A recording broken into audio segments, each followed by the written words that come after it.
KSRTC ബസിന്റെ വഴിമുടക്കി കാട്ടാനക്കൂട്ടം. ശബരിമല പാതയിൽ ഇലവുങ്കലിലാണ് ആനക്കൂട്ടം bus തടഞ്ഞു നിർത്തിയത്.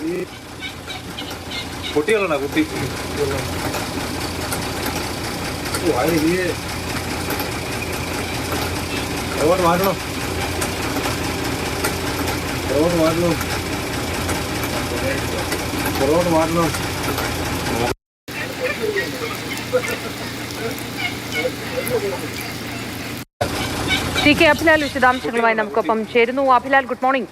എപ്പോഴായിരുന്നു സംഭവം? എത്ര സമയം കൃത്യമായി ഈ ആന കെ.എസ്.ആർ.ടി.സി ബസിന്റെ ഗതാഗതം തടസ്സപ്പെടുത്തിക്കൊണ്ട് മുന്നിൽ നിന്നു?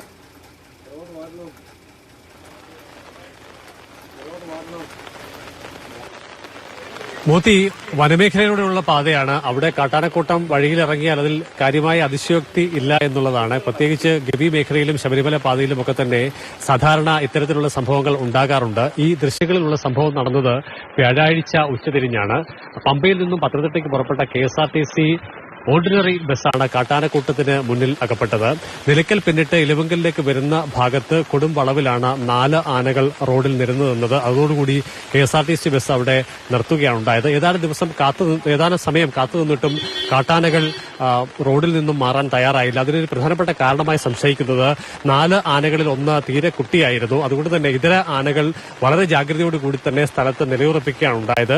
അല്പസമയത്തിന് ശേഷവും ആനകൾ പിരിഞ്ഞു പോകാൻ സാധ്യതയില്ല എന്നുറപ്പിച്ച് യാത്രക്കാരിൽ ഒരാൾ പമ്പയിൽ നിന്നും ബസ്സിൽ യാത്രക്കാരനായി കയറിയ പോലീസ് ഉദ്യോഗസ്ഥൻ വനംവകുപ്പിന്റെ സഹായം തേടുകയാണ് ഉണ്ടായത്. അങ്ങനെ പ്ലാപ്പള്ളിയിൽ നിന്നും വനംവകുപ്പ് സംഘം സ്ഥലത്തെത്തി പടക്കം പൊട്ടിച്ചാണ് കാട്ടാനകളെ പിന്നീട് അവിടെ നിന്ന് നീക്കം ചെയ്തത്. ചുരുക്കത്തിൽ 45 മിനിറ്റ് സമയമാണ് കെ.എസ്.ആർ.ടി.സി ബസ്സിന്റെ നിരക്കലിൽ കാത്തുകിടക്കേണ്ടി വന്നത്. അങ്ങനെ കാട്ടാനക്കൂട്ടം കാടിലെ ഉള്ളിലേക്ക് കയറിപ്പോയതിനു ശേഷമാണ് ബസ്സിന് യാത്ര പുറപ്പെടാൻ ആയത്. കുട്ടിയാന കൂടി കൂട്ടത്തിലുണ്ടായിരുന്നു എന്നതിനാൽ തന്നെ 45 മിനിറ്റ് സമയം വാഹനത്തിന്റെ യാത്ര തടസ്സപ്പെട്ടുവെങ്കിലും യാത്രക്കാർക്ക് ഒരു പുതിയ കാഴ്ചയ്ക്കുള്ള വക കൂടി ഈ സംഭവം ഒരുക്കുകയുണ്ടായി.